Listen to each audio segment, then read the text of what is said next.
Pak Jokowi itu kan gini, Mas Budius. Dia orang yang punya kebajikan komplit ya. Mm-mm. Makanya kebijakannya biasanya bagus. Kata kalau ini kan kebajikan ini menyangkut dengan moral ya. Seperti kejujuran, keadilan, kesabaran. Itu kan ada di diri Pak Jokowi itu. Loh, yang dari dulu yang dibilang Pak Jokowi kalau mau nuntut ya tunjukkan aja buktinya diadukan ke KPK. Apakah nanti kalau dari Puan, umpamanya Bambang Pacul diusung jadi presiden, umpamanya, Mm. apakah Deddy Sitorus dukung? Gitu kan.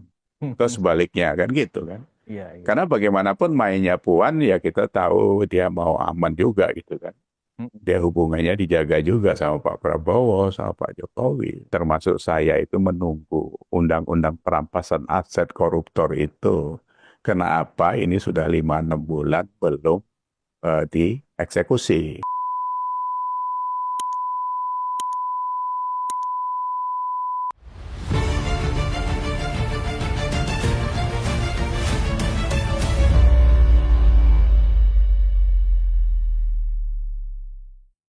Bismillahirrahmanirrahim. Assalamualaikum warahmatullahi wabarakatuh.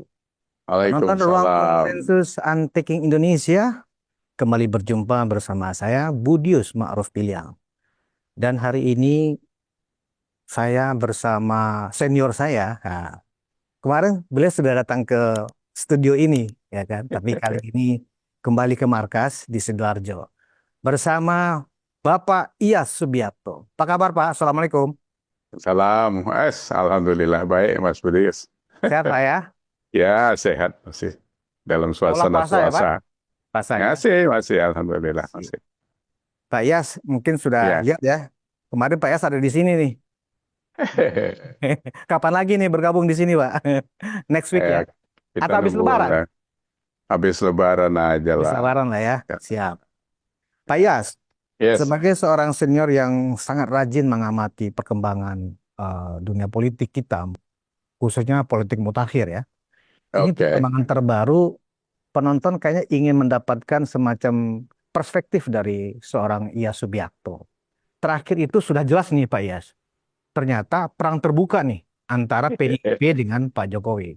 Kalau kemarin kan Iya. masih perangnya sembunyi-sembunyi ya, artinya Pak Jokowi tidak Iya. menunjukkan sikap berlawanan, menerima dan seterusnya. Tapi minggu kemarin, gara-gara Deddy Sitorus punya statement, sepertinya perang terbuka sudah diketok palu, ya kan? Nah, itu sempat gegap gempita dunia sosial media. Harusnya Pak Jokowi dari kemarin bersikap seperti yang disampaikan tempo hari waktu di Solo. Bahwa sabar orang itu ada batasnya. Dan itu dengan ekspresi yang sangat serius Serius, dari Pak serius, Jokowi. serius. Tidak pernah ada statement seperti itu dan juga dengan ekspresi yang seserius itu. Dan PDIP harus bertanggung jawab sebenarnya. Bertanggung jawab dalam arti ya harus menunjukkan siapa nama utusan yang dimaksud. Ya kan begitu Pak. Iya, Kemudian katanya harusnya. utusan itu mengatakan ada 9 orang yang akan ditarget kalau Pak Jokowi dipecat dari PDIP waktu itu kan Desember 2024 kalau nggak salah ya. Nah, kalau menurut Pak Iyas, apakah benar perang terbuka sudah terjadi? Karena sampai hari ini belum ada tuh Pak langkah-langkah dari Pak Jokowi yang Pak Jokowi yang mulai attacking ya ke PDIP. Nah, Nah, menurut Pak Iyas, ini pertanda apa? ini kan gini, Mas Budius. Sebenarnya kan kalau ngomongin urusan ini kan saya setahun terakhir lah ya. Kan ribut terus gitu ya. Cuma orang ini kan nggak sadar orang-orang ini. Deddy Sitorus, Adiana Putupulu, Hasto, ini kan ya 11-12 semua aja. Nggak tahu memang framingnya seperti itu. Memang dibuat mereka di depan, ya kita nggak tahu. Ngomongnya itu ngalor ngidul, ya. Dari mulai Hasto, ada video, ada dokumen di Rusia. Presiden jeder sampai sekarang nggak pernah nongol itu kan gitu kan. Nah, ini Deddy Sitorus juga sama kan. Mancing-mancing kayak gitu. Yang dihadapi orang itu suhu itu.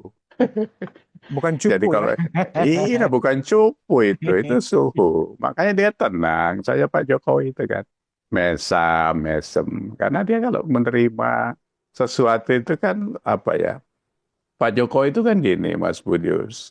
Dia orang yang punya kebajikan komplit ya. Mm-mm. Makanya kebijakannya biasanya bagus. Kata kalau ini kan kebajikan ini menyangkut dengan moral ya. Seperti kejujuran, keadilan, kesabaran. Itu kan ada di diri Pak Jokowi itu. Jadi saya dapatkan dari beliau itu itunya yang paling kuat. Karena kita tahu latar belakang beliau seperti apa. Nah, jadi kalau sekarang Pak Jokowi ngomong itu saja, ngomong kemarin reaksi yang satu dua patah kata itu saja, Mm. untuk sementara cukup dulu gitu. Karena begitu dia jawab saja sudah Deddy Sitorus juga kelimpungan juga gitu kan. Mm. Kemarin malah ada statement Deddy Sitorus kalau Pak Jokowi mau ngopi-ngopi nanti saya kasih tahu gitu ya siapa utusan itu loh. Masa kelasnya Pak Jokowi ngopi sama Deddy Sitorus? Nggak kelas ya menurut Pak Yas ya? Ya bukan merendahkan Deddy Sitorus. Iya, iya. Tapi kalau mau cari apa ya ya kelas bantam ya jangan jangan mau main sama kelas berat bos. Ya bisa dikuliti loh gitu kan gitu kan. Ya itu saya pikir reaksi Pak Jokowi ya seperti Mas Budius katakan tadi dan kawan-kawan di lapangan juga sama. Hmm, Sebenarnya terlalu lama Pak Jokowi kalau menurut ukuran kita gitu. Kita ini kan orangnya nggak sabaran gitu kan. benar. Ya kan? Dibantai sana sini kayak gitu dia tenang saja mesam. Kayak dari adili Jokowi sampai sekarang kan di medsos begitu luar biasanya entah siapa yang Hmm. modalin itu ya kita bisa baca lah ya. Adili Jokowi semua keluarganya. Loh, yang dari dulu yang dibilang Pak Jokowi kalau mau nuntut ya tunjukkan aja buktinya diadukan ke KPK atau di mana di ranah hukum yang lain ya silakan gitu. Masa teriak-teriak aja kan gitu. Jadi Kira-kira menurut saya bentuk attacking dari Pak Jokowi selain diam aja seperti yang Pak Yas maksudkan itu, apalagi Pak? Apakah misalnya beberapa nama dari 9 itu mulai akan dipanggil kejaksaan atau KPK atau seperti apa Pak Yas? Karena kan ini battle-nya kan sudah jelas. Battle ini sebenarnya antara Megawati dengan Jokowi sebenarnya ya kan. Megawati merasa kasus Hasto ya tetap dianggap sebagai politisasi hukum dan itu bentuk dari reaksi dari Pak Jokowi ketika beliau dipecat dari PDIP. Kan begitu Pak. Gimana Pak Yas? saya sih bisa iya bisa tidak. Rivalitas yang selalu dibangun oleh Bu Mega ini kan efeknya jelek gitu kan. Jadi kan kalau kita pakai analogi yang apa ya, kan sekarang kita selalu bilang di negeri ini kan kalau bisa dipersulit ngapain dipermudah gitu kan. Mm-mm. Nah kalau Bu Mega kalau bisa dipermusuh ngapain diperkawan kan gitu. Jadi semua yang berseberangan dijadiin musuh gitu. Sebenarnya kan itu tidak bijak dari dulu kan seperti itu. Nah, kalau urusan dengan beda pilihan yang memicu sampai sekarang ini ya orang semua tahu lah. Karena terus efeknya kan Ganjar kalah dan sebagainya. Nah, kalau di pertanyaannya kapan nanti Pak Jokowi bereaksi lebih besar lagi itu, saya pikir yang seperti saya katakan tadi, ini orang sabar, orang punya kebajikan yang luar biasa. Ini bulan puasa, pasti Mm. dihitung juga sama Pak Jokowi. Ya kan, dia ya orang yang punya sopan santun, punya unggah-ungguh yang begitu kuat gitu, jadi nggak sembarangan. Strateginya nanti apa ya kita nggak tahu. Yang 9 orang ditarget itu juga, apakah itu juga bluffing saja dari Deddy Sitorus kan gitu ya. Mm. Nah kalau kalau Hasto sebenarnya ya kasusnya sih kasus umum kan itu Mas Budius. Ya kan, kalau ada suap menyuap, ada penggelapan, terus ada apa ya, ada penghilangan barang bukti yang bisa dibuktikan. Dulu kan harusnya sudah ketangkep Harun Masiku kan ada informasi bahwa dihalang-halangi di mana di PT IKA ya atau di mana itu. Nah itu kan kerjaan mereka semua. Jadi kalau kita lihat akumulasinya yang sekarang mereka harus terima, itu sebuah proses saja kalau menurut saya. Ya, secara politik bisa saja. Apakah itu dulu ditahan, terus sekarang karena sudah retak menjadi apa? Menjadi peluru untuk menghantam ke PDIP. Ya bisa iya, bisa tidak menurut saya. Pak Jokowi itu apa? Ya, ya Sekali lagi yang saya ingatkan apa yang dikatakan Roma Hurmuji waktu Kongres di 2014 sejak Pak Jokowi kepilih pertama kali jadi presiden gitu kan. Yang di Bali itu Pak Jokowi sudah presiden, nggak dikasih ruang pidato, datang disorakin dengan Hmm. gitu kan. Itu kan sudah memang sudah mulai dimusuhi karena memang permintaan untuk menteri yang lebih banyak kan nggak diladeni Pak Jokowi kan. 4 atau 5 sampai 2019 pun jatahnya tetap segitu. Nah ini kan orang memang beda ya. Berwawasan kebangsaan sama berwawasan kekuasaan ini beda jauh. Beda jauh. Jadi yang satu kepentingannya kekuasaan untuk melanggengkan apa yang sudah didapat. Sementara yang satu adalah bagaimana berkelanjutan sebuah pembangunan atau mengurus negara ini. Sehingga sekarang ini ada Pak Prabowo itu kan, ya kan kita tahu bagaimana prosesnya. Sebenarnya Jadi apa sih untungnya Pak Yes PDIP lewat Deddy Sitorus dan termasuk juga pengacaranya Magdir Ismail gitu ya. Keuntungannya apa sih? Toh kasus Hasto kan sudah masuk sidang dan dengan eh, sendirinya pra peradilan yang kedua kan sudah gugur. Apa untungnya melakukan semacam apa framing lagi gitu loh, framing lagi bahwa ini adalah politisasi hukum dari Pak Jokowi gitu loh. ya Ketika ya ini sudah mohon sampai di ya, pengadilan, kan mestinya kan diungkap aja kebenarannya di pengadilan. Kalau memang merasa ini adalah politisasi hukum, sampaikan bukti-bukti, sampaikan dokumen, bawa saksi, kan begitu mestinya, Pak Yas. iya yang normal harusnya seperti itu. Tapi ini kan PDIP, ya kan? Hei, Mm-mm. ini kan Megawati gitu. Jadi kalau mereka itu lebih wise dari awal, kan tidak ribut Hmm. seperti ini gitu. Justru itu menjadi apa ya, menjadi trigger terbukanya kualitas mereka secara keseluruhan kan. Ini kan satu koloni yang berpikirnya sama, teriak-teriak gitu kan. Eh, Kalau dibilang untungnya apa ya nggak ada untungnya memang. Apa yang mau dibuat mereka? Yang di apa deh? Yang disuruh nyerang Deddy Sitorus, supaya ngomong apa saja. Mereka tiap hari kan ngomongin apa saja itu kan. Yang sifatnya itu memojokkan Pak Jokowi. Ya nggak ada untungnya. Jadi Apakah mungkin untungnya itu begini, Pak Yas, supaya nanti dalam persidangan Hasto bebas, Pak, ya kan? Kalau nggak nanti dibongkar nih bahwa benar Pak Jokowi benar apa telah mengirim utusan namanya si Mr. X, kemudian diungkap namanya. Kemudian 9 orang yang ditarget itu memang atas perintah Pak Jokowi. Sehingga kalau itu dibongkar, seolah-olah Pak Jokowi memang dari awal terbukti telah melakukan intervensi hukum untuk melindungi dinasti politik keluarganya, kan begitu. Teori dari PDIP. Menurut Pak Yas, kira-kira untung yang akan diharapkan dari PDIP apakah seperti itu? itu kan kita tidak tahu secara detail Mas Budius. Hmm. Kalau itu yang terjadi dengan sosok Pak Jokowi, ya berarti kita selama ini salah memahami Pak Jokowi, gitu kan. Mhm. Tapi kalau sampai sekarang saya masih yakin dia tidak seperti itu. Jadi ini framingnya PDIP saja gitu kan. Mengada-ngada, membuat satu gerakan yang nantinya akan seperti ini. Itu kan strategi mereka itu. Ya kan? Kan ada di marketing itu ada dua ya. Taktik dulu baru strategi gitu kan. Nah siapa yang pakai itu sekarang? Pak Jokowi yang pakai atau PDIP yang pakai? Mhm. Iya kan? Mhm. Kalau mereka punya analisa yang bagus, punya kepribadian yang bagus, punya pemikiran yang bagus, ya tidak seperti ini memang. Mereka kan harusnya gini ya, kalau kita pernah belajar ya Mas Budi, saya orang-orang lama kan masih punya, sama ya saya masih pakai sampai sekarang, dari sudut marketing, dari apa, yang SWOT analysis itu kan. Ya, SWOT ya. Ya, iya, SWOT itu paling paling efektif dipakai. Strengthen-nya apa di PDIP menghadapi Jokowi inilah, bukan ngajari deh. Ya. Menghadapi Pak Jokowi ini strengthen-nya apa PDIP? Apa massa atau 16%, apa-apa gitu strengthen gitu kan. Terus apa? Weakness-nya apa itu? Kalau ini diserang seperti apa baliknya dan sebagainya.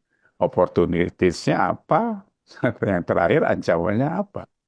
Masa orang-orang yang into apa Orang-orang intelek hebat di intelek, sana ya. hebat lah ada todung Kok ada nggak bisa segala macam. menganalisa SWOT itu secara terukur, kan begitu? Iya dong, masa aduh partai besar punya apa nih, punya sekolah partai, punya segala macam. Ini yang dibesarkan apanya di sekolah partai itu? Mulutnya, suaranya. Kan nggak gitu. Jadi kualitasnya yang saya lihat agak sedikit ada question mark juga di situ. Ini kan sekarang udah kebaca orang. Yang membuat mereka makin lemah itu karena medsos begitu terbuka sekarang. Hmm.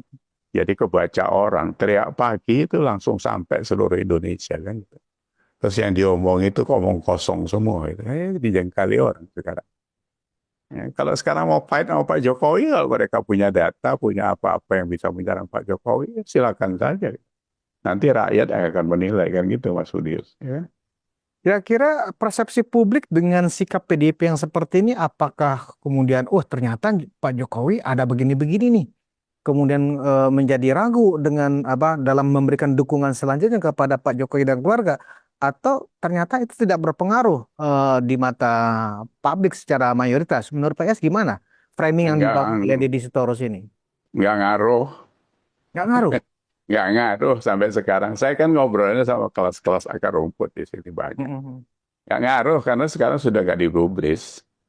Dari Mhm. sejak dari sejak kemarin waktu kampanye Pilpres sampai pemilihan itu kan di situ menunjukkan sikap yang luar biasa. Saya kan pernah ngomong sama Mas Budius di sekitaran saya ini begitu kuatnya PDIP ambrol semua. Nah kalau dia udah ambrol di dalam, bagaimana dia mengangkatnya lagi? Apalagi sekarang perang terbuka seperti ini kan orang makin melihat kualitasnya. Apalagi kalau tidak bisa dibuktikan. Wong kemarin Hasto aja ditunggu orang kan itu. Ada video, ada segala macam yang dibilang di Rusia, diumpetin di kamarnya Putin kali ya, kemana-mana. Ini jeder nggak ada apa-apanya. Videonya video Hasto beropini sendiri. Ketawa orang tuh. Sudah nggak bisa, Mas. Jadi nggak ada ngaruhnya. Buat saya sih, saya bisa bisa mengatakan itu kok. Ya, kita harus tahu juga bahwa kepanikan PDIP ini kan menyangkut 2029. Karena kalau Pak Jokowi masih begitu kuat Mhm. pengaruhnya, siapapun nanti yang diusung menjadi presiden atau pasangan presiden wakil presiden, itu cawe-cawenya dampaknya gede, Bos. Sementara dia sudah pecah kongsi sama Pak Jokowi, PDIP, dan tidak punya siapa yang calon kuat dari PDIP. Mau diajukan Ganjar lagi ya gulung tikar. Iya, kalau Kalau menurut kalau Pak Yas bagaimana ya menilai ketika sidang perdana kemarin di Pengadilan Tipikor itu Hasto melakukan orasi politik dan mengatakan dirinya adalah tahanan politik bukan tahanan koruptor gitu loh Pak Yas. Seolah-olah ingin men-underline lagi bahwa Hasto itu menjadi tahanan politik gara-gara dendam dari Pak Jokowi dan keluarga. Dan itu seolah-olah benar-benar diamplifikasi sedemikian rupa oleh tim komunikasi dari PDIP di banyak kanal gitu loh, Pak Iyas. ya, ya itu sebuah usaha lah biasa lah politik ya Mas Budius. Tahanan politik seperti apa? Wong kasusnya jelas. Penyuapan kepada KPU kan itu yang diusut terus kan. Menghilangkan barang bukti dan sebagainya. Kalau dikaitkan sama politik, ya bisa-bisa saja. Tapi menurut saya sudah jelas terang benderang Pak, kasusnya Hasto itu. Kalau prosesnya saja kan 3 kali berkirim surat Hasto dan Bambang Pacul, Hasto Yasona, Hasto Bu Megawati yang mengajukan Harun Masiku untuk PAW itu kan. Hmm. Padahal dia suaranya cuma 5.800 sekian kan. Hmm. Sementara Priska siapa itu namanya itu yang 44.000 itu. Ini kan sama juga dengan kasus-kasus yang lain di Jawa Timur di mana-mana. Jadi saya pikir ya itu framing Mas Budi sebuah usaha bisa membelokkan ini. Tapi kalau sekarang opini yang dibentuk itu tidak merubah apapun proses hukum di KPK dan persidangan. Saya pikir Hmm. itu. Kita lihat aja nanti, ya kan? Saya Mungkin pikir ingin itu. menyamakan dengan Bung Karno, Pak Iyas kan Bung Karno memang beberapa kali kan menjadi tahanan politik, tapi kan semua orang dalam lembaran sejarah kan memang jelas ya pada saat itu memang Bung Karno, Bung Hatta dan sejumlah pejuang-pejuang yang bersama Bung Karno itu memang tahanan politik statusnya kan begitu ya kan. Ya, Hasto kan ingin menyamakan seperti itu tuh Pak Iyas. nggak bisa lah terlalu kecil lah dibandingin Bung Karno. Bung Karno itu orang yang begitu besar, didaulat banyak pihak kan. Walaupun ada kisruh juga kan di dalamnya. Mhm. Ya tahanan politik yang terjadi zaman Pak Soekarno ya memang 20 tahun dia menjabat itu situasi perpolitikan Indonesia kan naik turunnya juga tidak mudah itu kan. Mhm. Jadi bisa digoyang kemari, dibuang ke sana, geser kemari karena Belanda juga masih ada waktu itu ikut campur tangan kan gitu. Jadi bisa aja itu tahanan politik karena ini mau dibungkam mau segala macam. Nah, kalau sekarang Hasto buat apa? Apa pengaruhnya Hasto sama Indonesia? Ya kan? Terlalu dibesar-besarkan. Ya, kalau Karena ngukur dianggap Hasto selama ini kan paling vokal Pak Iyas mengkritisi Pak Jokowi sewaktu masih menjadi presiden khususnya 1 tahun terakhir ya 2023 2024.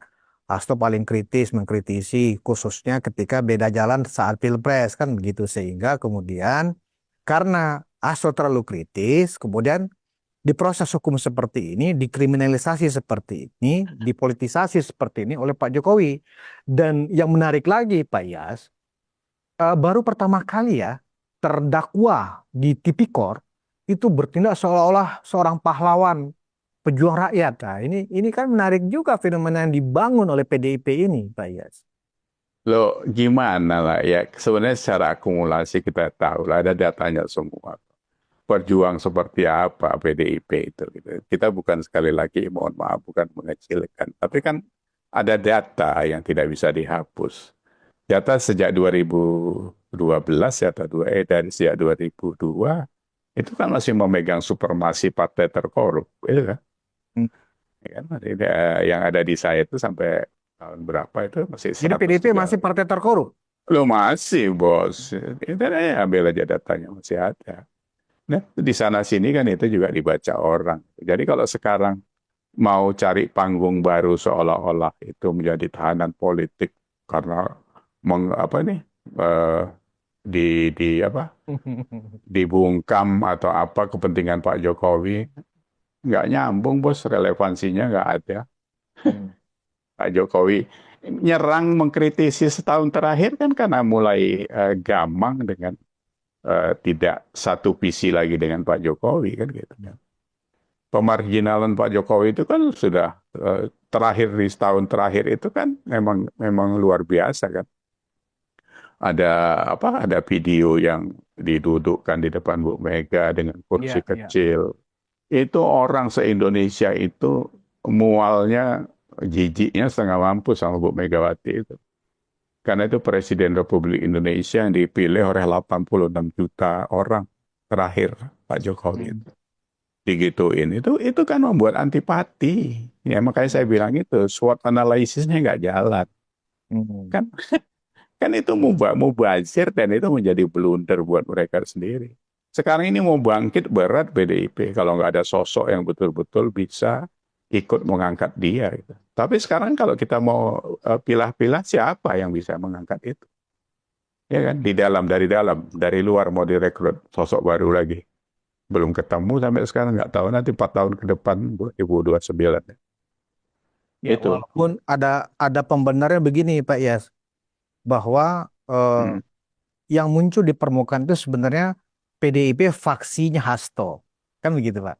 Tapi PDIP faksinya Puan, iramanya nggak seperti ini, gitu loh. Artinya memang masih ada peluang bahwa itu bukan bulat, bukan utuh suara PDIP. Pak Yas membenarkan nggak teori itu? Bukan membenarkan ya kita bisa membaca. Memang pecah kan karena hasil dari pemilihan memilih eh, Pragib itu kemarin katanya kan 35% tidak memilih Ganjar. Ya kan? Hmm. Nah, sementara Bambang Pacul dengan Puan itu kan satu aliran. Ya memang terjadi di dalamnya PDIP itu. Nah nanti setelah ini kita lihat paksi yang mana yang paling kuat. Gitu. Ini paksinya Deddy Sitorus, Adian Apitupulu, dan Ganjar dan sebagainya itu kan emang sudah kebaca lah, kita udah lama baca itu juga. Karena begitu ademnya Puan kalau menghadapi Pak Jokowi, Pak Prabowo, Bambang Pacul dengan Gibran juga masih peluk-pelukan. Kemarin saya yang lucu sepintas ngeliat videonya si Mas Hinton sama Bobi Nasution. Ya, ketemu di Tapteng, bara berjandaan, pukul-pukulan. Itu kalau Lucu ya. lucu, dilihat Bu Megawati sakit hati Bu Megawati. Kalau dilihat oleh Deddy Sitorus sama Adian, Ah, Masinton bercanda dengan Bobby seperti itu. Itu Masinton pukul-pukulan. khianat tuh katanya. Wah, ini udah nyebrang ke Jokowi nih kada itu. Makin jadi makin gak karu-karuan. Tapi ya itu tadi, kalau kekisruhan itu mereka bangun sendiri, ya akibatnya seperti ini. Tapi Ya, meskipun dua faksi ini berbeda, Pak Iyad, kalau kita lihat eh, tadi konteksnya siapa yang akan dimajukan untuk 2029, kedua faksi yang pecah di internal PDIP ini juga nggak ada tokoh juga, Pak. Even oh ada Puan memang, Maharani sendiri ya kan? Siapa gitu memang loh. PDIP nggak kan ada. besar 10 tahun terakhir kan karena ada sosok kadernya bernama Joko Widodo kan. Iya, itu harus Teorinya kan yang paling diatur. benar yang nggak bisa dibantah berdasarkan data statistik pemilu adalah seperti itu kan, Pak. Ya kan gampang lah Mas Budius, nggak usah jauh-jauh nganalisanya. Bu Megawati itu 3 kali ikut pilpres, nggak pernah dipilih orang, kok gimana sih? Iya, iya, Nah, iya. terus di bawah dia siapa? Puan juga kan mohon maaf kan lemah. Kemarin aja elektabilitasnya cuma 3,8 paling Iya, di tinggi. bawah 5%. Di bawah 5%. Kalah Karena sama AHY. udah setahun mobilisasi apa Waduh, kepak-kepak kepak, sayap apa oh, gitu ya. kepak sayap yang macam-macam gitu. Nggak Nah ini ngangkat. nggak gampang, nggak gampang. Kalau pecah itu di dalam, malah lebih ruwet lagi. Hmm, Apa gimana mau perang kalau di dalam sendiri sudah pecah kongsi kan gitu. hmm, Belum lagi, apakah nanti kalau dari Puan, umpamanya Bambang Pacul diusung jadi presiden, umpamanya, hmm, apakah Deddy Sitorus dukung? Gitu kan. hmm, hmm, Terus hmm. sebaliknya kan gitu kan. Iya, iya. Karena bagaimanapun mainnya Puan ya kita tahu dia mau aman juga gitu kan. Hmm, Dia hubungannya dijaga juga sama Pak Prabowo, sama Pak Jokowi. Orang-orang tua yang sekarang sedang solid ini antara Pak Prabowo dengan Pak Jokowi juga tidak mau frontal juga dengan Puan. Kan. Dihormati dia sebagai ketua DPR. Ini kan orang-orang yang punya apa ya, punya hati yang luar biasa lah kalau menurut saya. Tidak pernah mutung dan sebagainya. Walaupun mereka tahu itu anak Megawati, tapi hmm. kan nggak dikait-kaitkan gitu ya. Jadi Nah, gitu. Pak Iyas, Nah, sekarang oke kita anggap memang usaha yang dibangun oleh Hasto ya hmm, hmm, dan PDIP bersama Ibu Ketum ini ya untuk hmm. memframing bahwa kasus Hasto di Pengadilan Tipikor itu tahanan politik, itu adalah drama politisasi hukum, Nah, itu adalah hanya sebagai sebuah stand nah, up komedi aja barangkali. Oke, kita selesai sampai di situ Pak Iyas. Nah, sekarang oke. pertanyaan saya begini Pak Iyas. Nah, Sebulan yang lalu kita pernah berdiskusi juga di sini, ya kan? Pak Iyas mengatakan begini, teorinya yang benar itu adalah apakah mungkin ya kan Jokowi dan Prabowo ini bisa pecah karena Megawati ya toh. Nah, menurut Pak Iyas kalau dikaitkan dengan teori itu ya kan, bagaimana sikap Prabowo saat ini ketika battle ini, pertempuran ini ya kan, medan pertempuran ini sudah terbuka nih secara gamblang ya kan dari sikap Pak Jokowi. Apakah Pak Prabowo membiarkan aja battle itu berlangsung secara head to head antara dua pihak ini atau tetap Pak Prabowo ada di belakang Pak Jokowi? Bagaimana menurut Pak Iyas sikap Presiden Prabowo ini? iya, kalau saya membacanya masih solid lah. Jadi ini mainan ini malah setelah nanti jawab Pak Jokowi mungkin ngobrol dengan Pak Prabowo. Gitu. Mereka ketawa-ketawa aja berdua kan. Ini kan kayak main-main apa ya, main catur gitu kan. Kalau sekarang kesannya Pak Prabowo diem ya dia ngamati saja gitu. Tapi komunikasinya kan jalan. Mhm. Pasti jalan kan. Mereka komunikasinya kan jalan. Tadi malam ya saya juga lihat videonya Pak Jokowi. Nanti Mhm. Gibran Lebaran sowan dulu ke Pak Prabowo baru ke Solo ya kan. Pak Oh. Jokowi juga bilang nanti kalau pas ke Jakarta ya waktunya dicari untuk ketemu Pak Prabowo. Mhm. Wong ini sahabat luar biasa kita.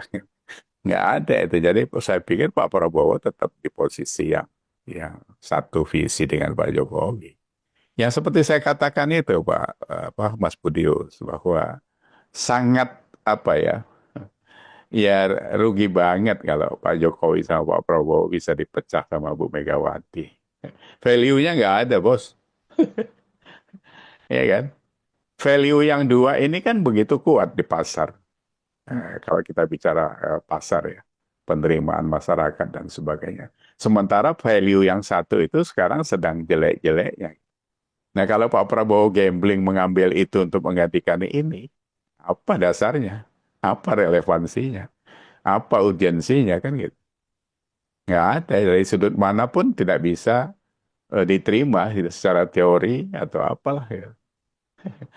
Ya Saya kan? mendengarnya begini Pak Iyas, dalam Gimana? rangka Idul Fitri juga ya kan, Ah, ah, open house ya, biasanya kan presiden itu juga menerima para hmm, tokoh termasuk masyarakat. Yang saya dengar nih, ah. eh, ya anggap aja rumors ya, bahwa justru Ibu Mega rencananya akan datang berlebaran ke rumah Pak Prabowo. Dan di situ mungkin ada pembicaraan. Nah, tentu Pak Prabowo nggak mungkin menolak kedatangan itu, apalagi itu Lebaran kan gitu ya Pak ya. Oh Nah, iya. apakah ini dianggap sebagai bagian dari manuver yang akan dilakukan PDIP untuk mencoba merangkul Prabowo? Karena kan jelas permintaannya hasutan atau permintaan lah ya, kalau bukan nggak boleh kita sebut sebagai hasutan. Deddy Sitorus juga bilang meminta kepada Presiden Prabowo untuk menutup komunikasi dengan Pak Jokowi dan menutup peluang untuk jangan sampai dinasti politiknya Pak Jokowi ini ada di pemerintahan Pak Prabowo. Kan itu permintaan Deddy Sitorus jelas itu, Pak. Iya. Eh, jadi gini ya, mereka kan dari kemarin-kemarin sudah bicara dinasti segala macam. Sekarang yang bangun dinasti itu siapa? Ya kan? Memang Bu Megawati nggak bangun dinasti dengan cara-cara yang quote and quote sebenarnya kotor juga membangun itu gitu. Mm-mm. Nah, kalau kalau dikaitkan dengan nanti open house Bu Megawati ke Kertanegara umpamanya atau kemana lah gitu Atau ketemu ke Pak Hambalang Prabowo misalnya ya atau kan. ke Hambalang, ya sah-sah saja wong itu Lebaran gitu. Tapi dalam konteks yang seperti ini kan tidak bisa semuanya 100% dikaitkan dengan kepentingan politik, Mm-mm. ya kan? Pembicaraan mungkin bisa saja itu. Oh, dari kemarin kan sudah ada minyak urut segala macam waktu ulang tahun, kan nggak bisa ketemu kan gitu ya. Ini diusahakan mungkin untuk ketemu. Sebenarnya kan gertakan-gertakan itu childish banget gitu. Ya kan, Mm. kalau menurut saya retreat kemarin itu ya tindakan konyol dan memalukan menurut saya. Mm. Urusan negara yang diprogram untuk kepala daerah kok bisa nyetop kepala daerahnya sendiri untuk tidak ikut, itu kan sebuah apa ya, tapi itu kan coba-coba. Nah, gayanya ini sebenarnya penyerangan-penyerangan seperti ini yang saya lihat itu tidak pernah dianalisa ini efektif atau tidak gitu. Lo mau ngerudal atau pakai perang gerilya itu kan harus ada yang analisa. Apalagi ini perpolitikannya seperti itu, yang dihadapi itu ada Pak Jokowi, itu masalahnya, bos. Mm. Kalau Pak Jokowi itu sudah tidak bekerja, auranya itu lain cerita. Pak Prabowo bisa saja dibuat sebuah tekanan atau rayuan. Nah, sekarang masalahnya Pak Jokowi itu punya kontribusi besar terhadap apa yang dilakukan Pak Prabowo, apa yang terjadi pada diri Pak Prabowo, ya kan? Proses-proses Gibran ada di situ itu kan bukan proses yang mudah juga kemarin itu. Jadi saya tidak melihat potensi itu untuk bisa merubah hubungan Pak Prabowo dengan Pak Jokowi. Karena ini masih dibutuhkan sampai 2029. Jadi kalau Pak Prabowo masih kuat, saya pikir juga tidak Gibran tidak juga nafsu untuk menjadi presiden. Saya yakin kalau itu. Gitu. Jadi Tidak kalau mungkin. toh pertemuan Lebaran itu dianggap sebagai Ah, bagian dari untuk melakukan bargaining dengan Prabowo, artinya dari sisi untung ruginya apa yang diajukan oleh Bu Mega nanti semisal mama pertemuan itu ada, rasanya Prabowo berpikir nggak hanya sekali atau dua kali, mungkin lebih dari 10 kali ya untuk menerima ya kan, ajakan dari Bu Mega untuk berkoalisi atau ikut berkoalisi untuk kemudian menutup dinasti politiknya Pak Jokowi di pemerintahan. Itu tadi yang saya sampaikan Mas Budi, urgensinya apa gitu. Kalau Urgensinya melepas, untuk membebaskan Hasto, Pak Yes, iya, tapi mau Kongres April itu ini, ya kan? itu kan urgensinya PDIP. Oh, oke. Nah, urgensinya Pak Prabowo apa? Wong Oh, sekarang Gerindra juga di atas angin, apalagi ada Pak Jokowi, ada Gibran, ada siapa gitu. Nggak ada. Koalisi merah putih kan kuat, solid. hmm. Jadi kalau sekarang PDIP berada di luar koalisi, tiba-tiba mau melakukan penyerangan yang brutal dan tidak sopan ini, itu merugikan mereka sendiri. Hmm. Dan ngapain masa apa ya kelas mainan seperti ini terus Pak Prabowo bisa luluh. Makanya saya bilang tadi itu nggak ada urgensinya. Pak Prabowo pasti ngitung lah. Melepas Pak Jokowi ngambil PDIP atau Bu Megawati itu bisa kena tulah dia, ya kan? Jadi, tapi ya sekali lagi karena ini politik, hidup juga masih koma kan, ya kan? Kita kan semuanya masih koma ini, belum selesai Belum titik. nanti. Iya, belum titik. Nanti Hmm. jadi apa, besok jadi apa?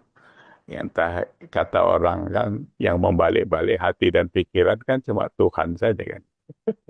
Karena begini, Pak Yas, yang saya dengar, Bu Mega dan atau tim PDIP itu sudah menyusun sebuah pledoi, anggap begitu ya, bahwa selama memerintah ternyata, khususnya 5 tahun terakhir, ya ternyata Pak Jokowi banyak menimbulkan masalah.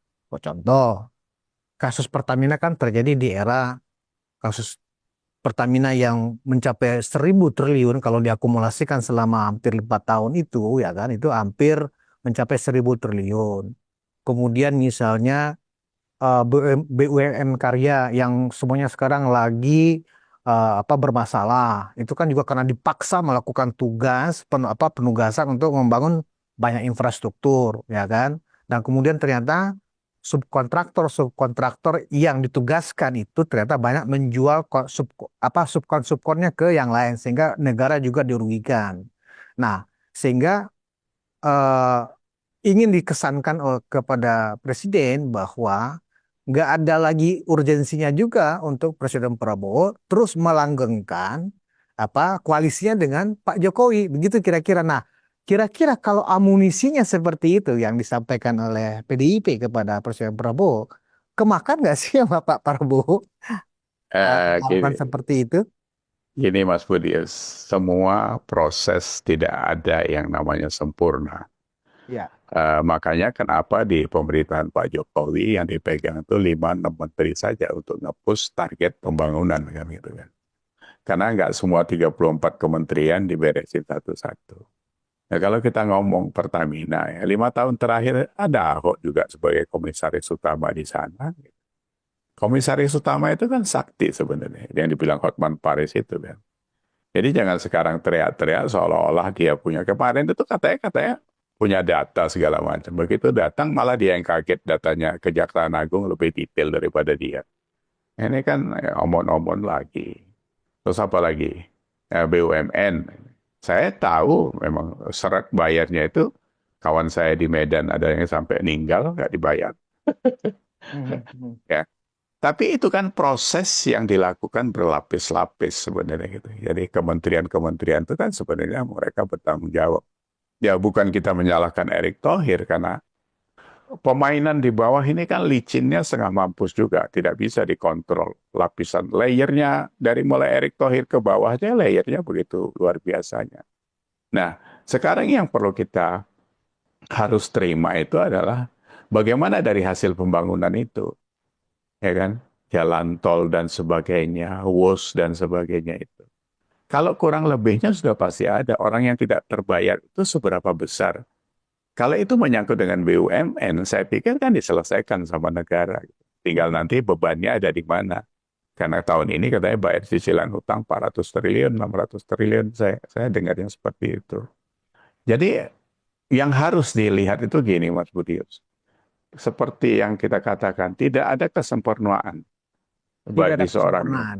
Nggak ada bagi seorang Jokowi sekalipun. Nobody Tapi, perfect ya Pak. iya nggak ada, nobody perfect. Tapi dari sejak zaman Bu Megawati lah ya, terus sampai SBY dan sampai sekarang, kita harus fair juga. Kalau kita benchmark, kita ukur parameternya, sukses indikatornya. Nah, yang leading itu siapa? Iya, dengan segala macam kekurangannya lah gitu ya. Saya sih dukung Pak Jokowi, mendukung Pak Prabowo. Saya juga nggak mau jadi pendukung gelap mata saja kita apa buta hati ya. Kalau yang perlu dikoreksi kita koreksi kan gitu. Pak Jokowi ya saya koreksinya karena menurut kita ya karena dia terlalu diam terus dibiarkan dan cuma kalau dia kemarin frontal dengan para koruptor, frontal dengan segala macam dia ngikutin sana sini, itu juga mungkin bisa menghambat target-target kerjanya dia kan. Kan seperti itu ya. Seperti apalah ya kontraktor cawe-cawe dan sebagainya. Ya, nanti begitu masuk ke dalamnya nanti ada lagi isu. Seolah-olah ini ada barang titipan lagi dari presiden kayak gitu kan gampang banget dijual itu namanya dia. Hmm. Wong saya aja kenal beberapa kawannya Pak Jokowi juga, ya tetap aja menjual-jual Pak Jokowi, tapi kan saya tahu kualitasnya kan. Itu. Jadi seperti itu. Baik. Pak Iyas, tadi Pak Nah, Iyas juga menyinggung tentang gencarnya Presiden Prabowo memberantas korupsi. Dan semua orang mendukung itu.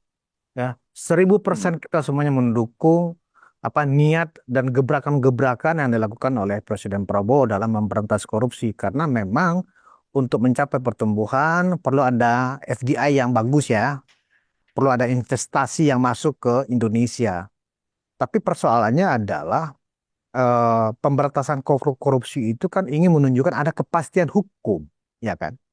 Persoalannya sekarang ini kalau saya coba amati, jangan-jangan Pak Prabowo ini hanya omong-omong juga, karena terlalu banyak berpidato, terlalu banyak memberikan wacana, tetapi yang ditunggu oleh publik, yang ditunggu juga oleh investor adalah eksekusi.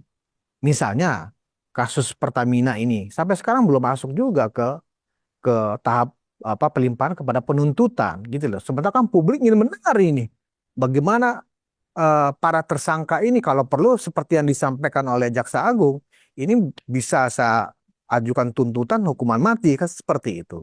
Belum lagi di banyak kasus ya kan yang melibatkan sejumlah pihak yang ada di pemerintahan kasus-kasus korupsi. Terakhir kita mendengar Pak Prabowo juga sedang menyiapkan sebuah pulau terpencil untuk khusus penjara para koruptor yang kalau misalnya dia kabur biar dimakan hiu kata Pak Presiden. Artinya kan ada semangat. Persoalannya adalah eksekusinya seperti apa? Kalau kembali hanya wacana, hanya pidato, ya sama aja tidak melakukan apa-apa. Dikaitkan khususnya kalau dikaitkan dengan ketidakmampuan Presiden Prabowo dalam mengkonsolidasikan koalisi merah putih ini yang punya apa anak buah di parlemen untuk segera ya mengeksekusi RUU perampasan aset dan uang kartal. Itu kan sampai sekarang nggak tersentuh, Pak Iyas. Nah, maksud saya dikaitkan dengan semangat Pak Prabowo ya yang begitu semangat ya kan yang ditunggu oleh masyarakat tetapi tidak dibarengi dengan kemampuan Presiden Prabowo dalam mengkonsolidasikan difinalkannya RUU perampasan aset. Gimana Pak Iyas melihat gebrakan atau tindakan dari Presiden Prabowo dalam penegakan hukum khususnya memberantas korupsi?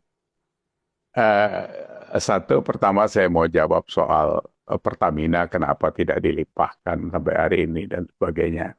Itu saya pikir sama ya. Jadi berproses itu harusnya memang presiden tidak boleh ikut campur. Karena di sana sudah masuk ranah penegakan hukum. Saya nggak tahu kalau kepentingan politik yang kayak kayak gitu bisa dibelokkan. Karena ya di zaman Pak Jokowi juga masih ada terjadi kan itu. Apakah itu deal-deal politik kita tidak tahu lah.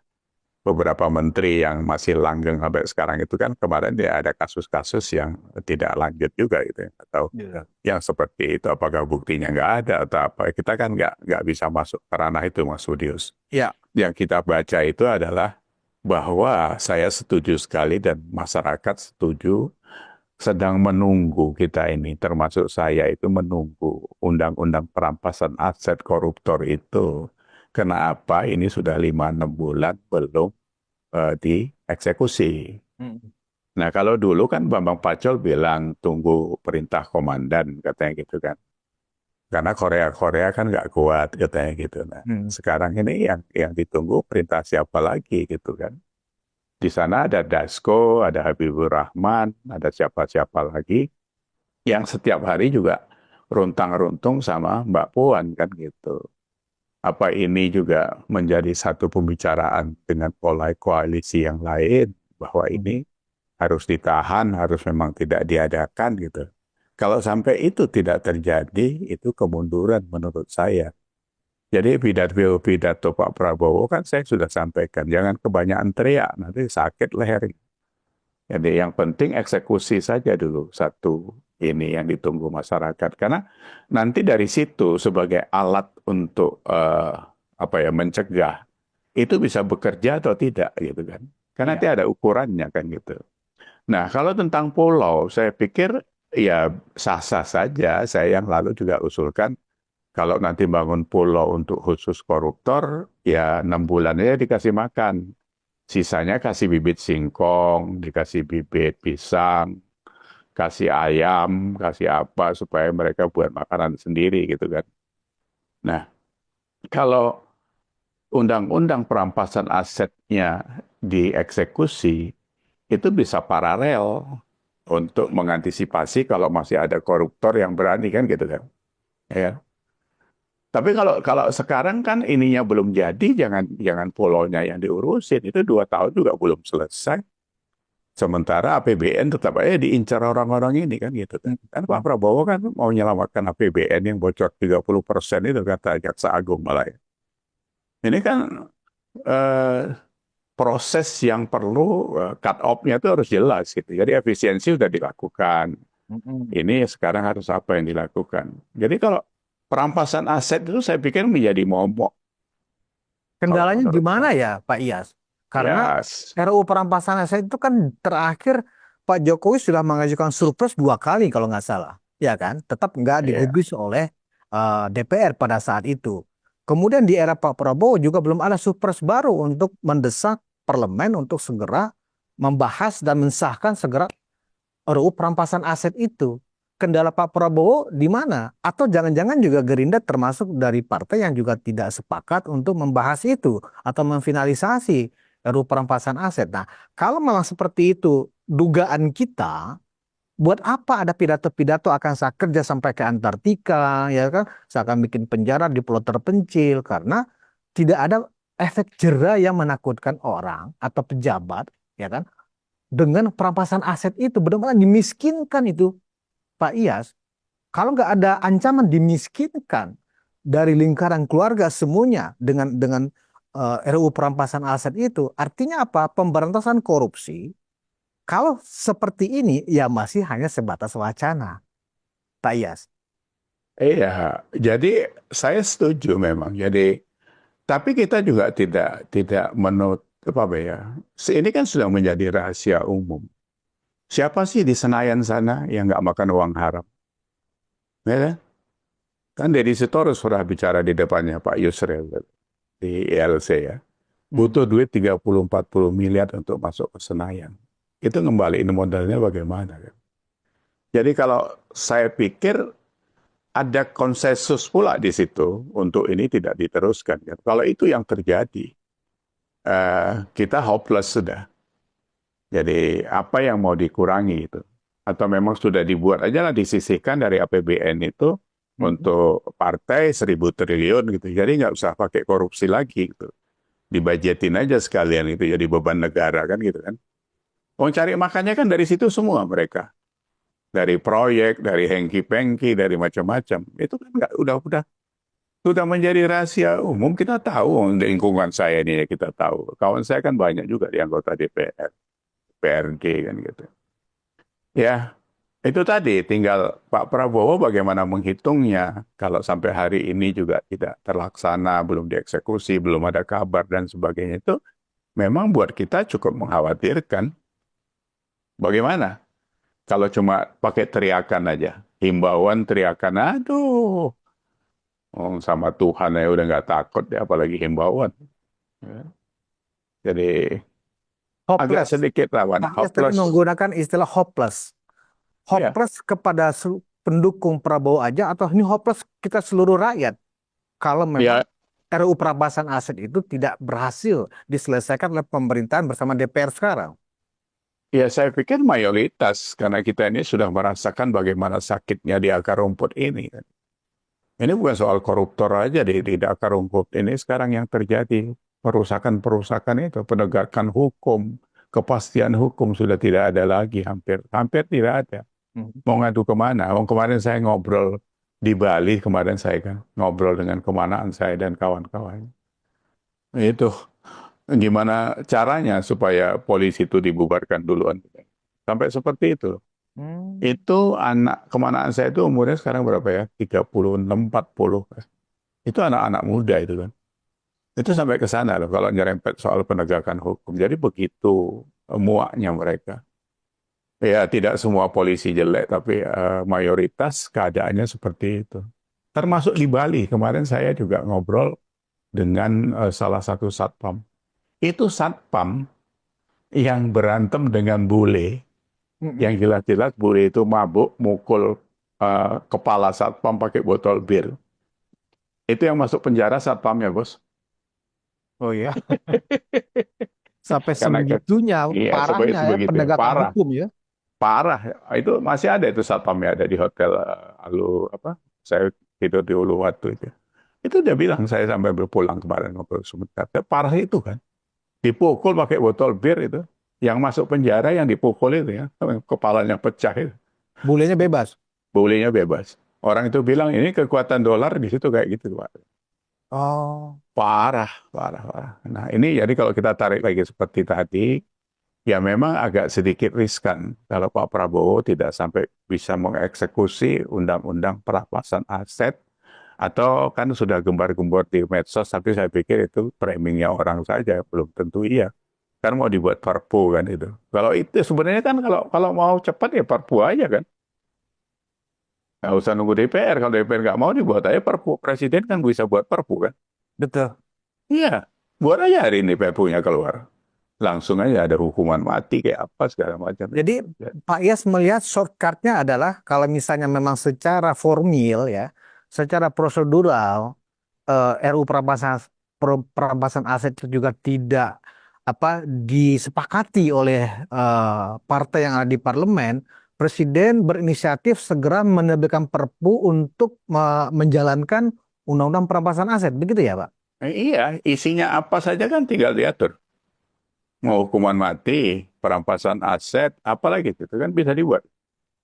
Risiko politiknya apa itu, Pak? Kalau itu diambil oleh Presiden Prabowo, Wah, nggak ada. Itu resiko misalnya pecah politik. koalisi, misalnya, Iya, apakah pecah. mungkin itu terjadi, Pak? Lo pecah koalisi kalau gerindranya besar, kenapa takut? Ya? Oke, pecah koalisi. Tapi kalau rakyat mendukung, apa yang dukung kemarin itu semuanya koalisi, 96 juta suara untuk dukung Prabowo itu. Itu rakyat, bos. Rakyat sekarang ini sudah melek, Mas Budius. Karena medsos ini begitu terbukanya sekarang. Jadi koalisi itu kan cuma menguatkan kalau ada keputusan-keputusan di DPR, umpamanya kan Hmm. kayak gitu. Biasanya kan keganggu. Tapi kalau menurut saya, selama ada keputusan-keputusan yang bisa dilakukan presiden secara benar, yang dukung rakyat itu pasti, ya kan? Manifestasinya seperti apa nanti Pak ya dukungan rakyat kepada Presiden Prabowo langsung ketika partai-partai yang ada di Kim Plus pun ya tidak bersepakat dengan langkah yang akan diambil oleh Presiden Prabowo untuk menerbitkan Perpu Undang-Undang Perampasan Aset. Manifestasi dukungan rakyat itu seperti apa? Apakah dengan melakukan demo unjuk rasa di setiap kota mendukung presiden atau seperti apa konkretnya dalam bayangan Pak Iyas? Iya, kita belum sampai ke sana. Tapi kalau kita bicara soal dukungan, biasanya kan soal pemilihan. Kan biasanya kan gitu. Kalau itu nanti terjadi chaos atau apa di tengah jalan, ya kita tidak tahu gitu. Mhm. Apakah DPR dan koalisi itu memerangi Pak Prabowo kalau dia mengambil keputusan yang benar, yang menguntungkan rakyat? Hmm. Saya pikir kan itu bisa reaksinya bisa macam-macam kan itu.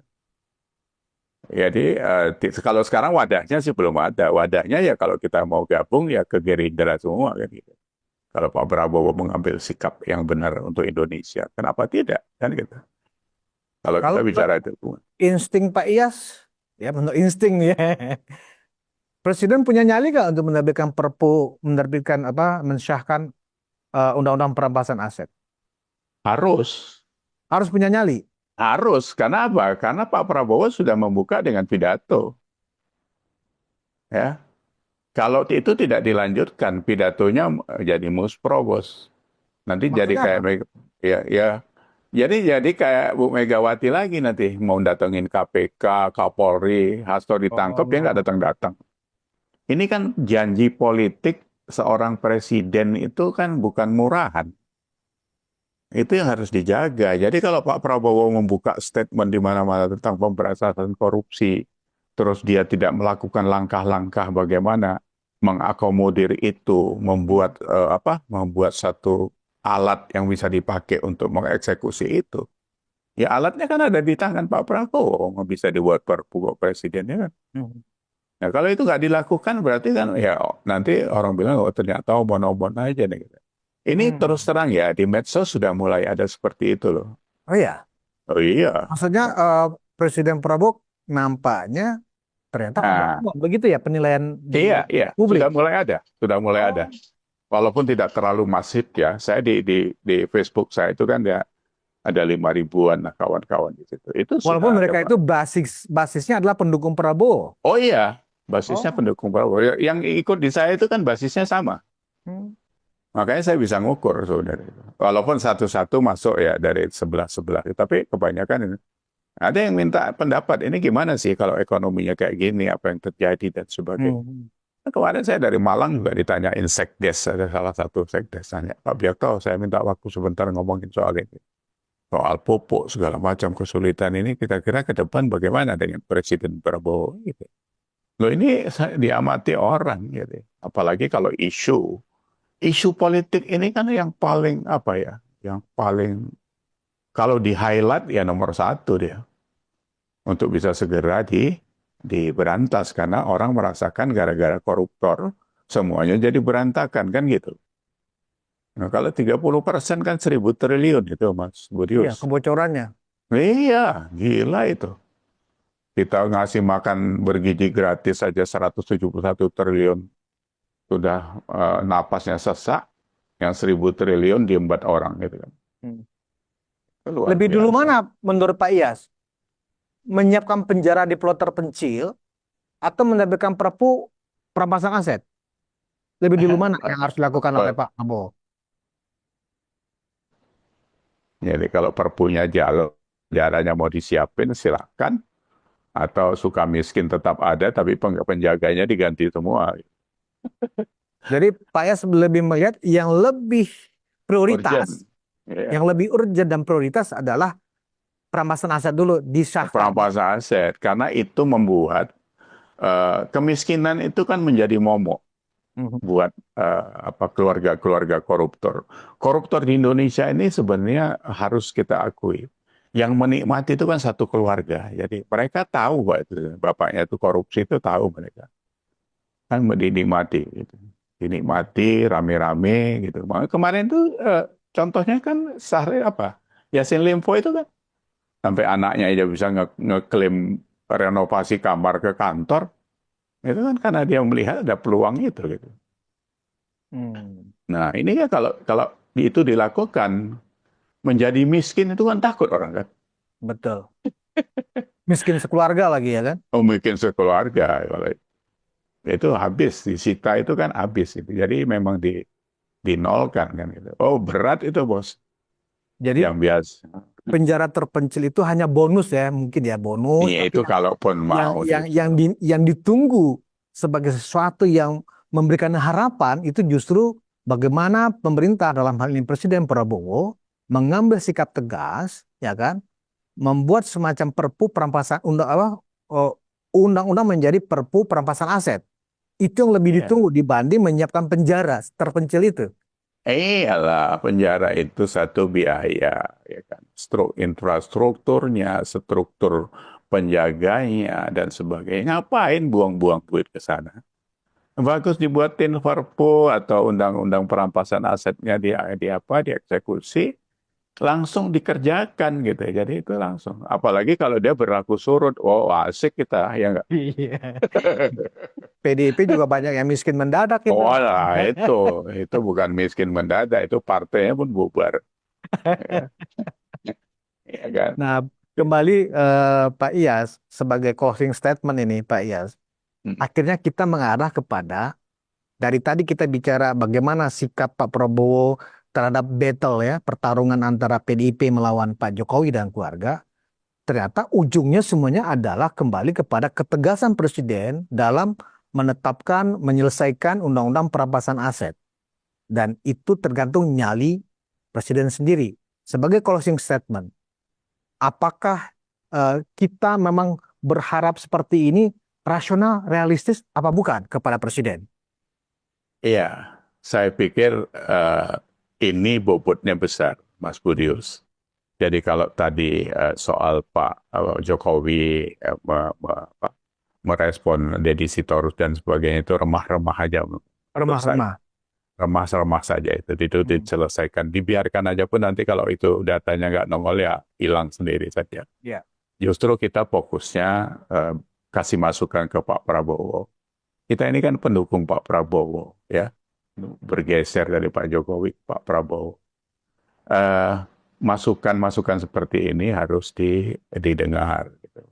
Karena ini urgent banget undang-undang perampasan aset ini. Karena ini sangat dirasakan di masyarakat bahwa dampak dari korupsi-korupsi itu luar biasa. Apa yang nggak dikorupsi sekarang ini? Timbangan ayamnya dikorupsi, ya kan? Jadi menurut saya bobotnya ini besar sekali. Jadi Pak Prabowo bisa segera mengeksekusi apapun bentuknya yang bisa dipakai langsung untuk mencegah atau mengeksekusi para koruptor itu tadi. Harapan saya kalau bisa sih berlaku surut. Ya. Ya, itu saya pikir dari saya. Baik, terima kasih Pak Iyas Subiakto atas Yap. perspektifnya, atas insight-nya hari ini. Dan penonton Ruang Konsensus Untaking Indonesia, eh, silakan Anda berikan komentar di kolom komentar. Ternyata saat ini yang kita butuhkan dari Presiden bukan sekedar pidato pemberantasan korupsi, tetapi yang lebih prioritas adalah bagaimana Presiden mengambil inisiatif. Kalau usulan dari Pak Iyas salah menerbitkan Perpu, Undang-Undang Perampasan Aset, itu lebih prioritas karena memberikan efek ketakutan kepada koruptor atau calon koruptor. Karena mereka akan dimiskinkan secara keluarga manakala mereka kedapatan atau terbukti terkait dengan kasus korupsi. Dan ini perlu kita segera kita dukung sepenuhnya karena apa?